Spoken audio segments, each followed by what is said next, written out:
GST స్లాబుల మార్పులతో రాష్ట్రానికి ఆదాయం తగ్గనుంది. ప్రతి నెల 500 కోట్ల లోటు రానుంది.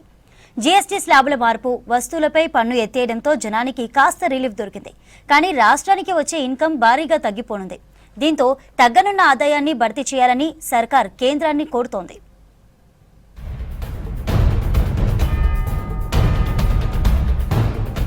జీఎస్టీలో కేంద్రం తీసుకువచ్చిన కొత్త మార్పులతో రాష్ట్ర ఖజానాపై తీవ్ర ప్రభావం పడనుంది. జీఎస్టీ స్లాబులను 4 నుంచి 2కు కుదించింది.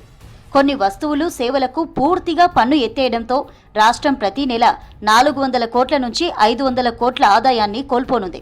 ప్రస్తుతం జీఎస్టీలో రాష్ట్రం వాటా కింద ప్రతి నెల 5,000 కోట్ల వరకు వస్తుంది.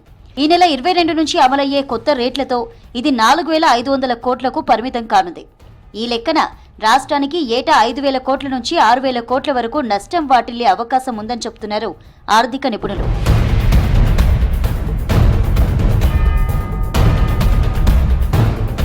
గత బీఆర్ఎస్ ప్రభుత్వం చేసిన అప్పులతో ఇప్పటికే పీకల్లోతు కష్టాల్లో ఉన్న రాష్ట్ర సర్కార్కి ఈ నష్టాన్ని భర్తీ చేసుకోవడం సవాల్గా మారనుంది. రాష్ట్రంలో పెద్ద ఎత్తున అభివృద్ధి సంక్షేమ పథకాలు అమలు చేస్తున్నందున వాటిని కొనసాగించేందుకు వీలుగా జీఎస్టీలో రాష్ట్రాల వాటాను పెంచాలని సర్కార్ విజ్ఞప్తి చేసింది. లేదంటే కాంపెన్సేషన్ సెస్ రూపంలో నష్టాన్ని భర్తీ చేయాలని ప్రభుత్వం కేంద్రాన్ని కోరింది.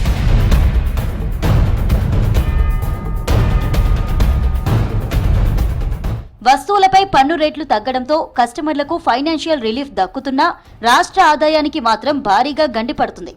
ప్రధానంగా ఉత్పత్తి సేవల రంగాల నుంచే రాష్ట్రానికి జీఎస్టీ రూపంలో ఎక్కువ రాబడి వస్తుంది. ఇందులో insurance, vehicles, cement, electronic goods వంటి ఉన్నాయి. 2022-23 ఆర్థిక సంవత్సరంలో రాష్ట్ర స్థూల ఉత్పత్తి 13.27 లక్షల కోట్లుగా ఉంది. ఇందులో సేవల రంగం 17.5% వాటా కలిగి ఉంది. హోటళ్లు, రెస్టారెంట్లు, హాస్పిటల్స్, రవాణా, స్థిరాస్తి నుంచే ఎక్కువ జీఎస్టీ వస్తుంది.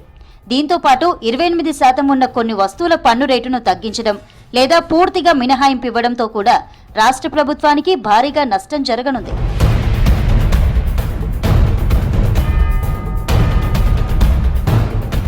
జీఎస్టీ అమలు టైంలో కేంద్రం రాష్ట్రాలకు 5 ఏళ్ల పాటు 14% వార్షిక ఆదాయ వృద్ధిని హామీ ఇచ్చింది. దీన్ని కాంపెన్సేషన్ సెస్ తో భర్తీ చేస్తుంది. ఈ హామీ 2022తో ముగిసింది. కొత్త స్లాబులతో ఆదాయం తగ్గుతుండటంతో కాంపెన్సేషన్ సెస్ తిరిగి అమలు చేయాలని రాష్ట్రాలు డిమాండ్ చేస్తున్నాయి. అలాగే ప్రస్తుత పన్ను స్థాయిని కొనసాగించేందుకు హానికారక లగ్జరీ వస్తువులపై అదనపు సుంకం విధించాలని, దాని ద్వారా వచ్చే ఆదాయాన్ని పూర్తిగా రాష్ట్రాలకు బదిలీ చేయాలని కోరుతున్నది. కేంద్రం రుణాలు సేకరించి వాటిని గతంలో మాదిరిగా పరిహార సెస్ గడువును 5 ఏళ్ల కంటే పొడిగించడంతో తిరిగి చెల్లించాలని రిక్వెస్ట్ చేస్తుంది.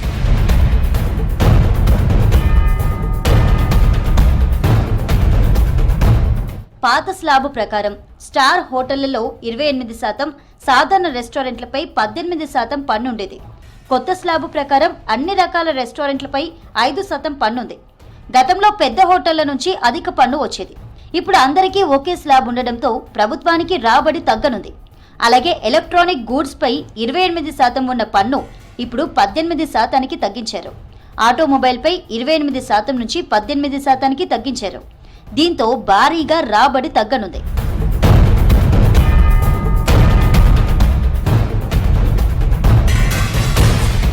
జీఎస్టీ స్లాబుల మార్పుతో రాష్ట్రానికి తగ్గనున్న ఆదాయాన్ని కేంద్రమే భరించాలంటుంది రాష్ట్ర ప్రభుత్వం.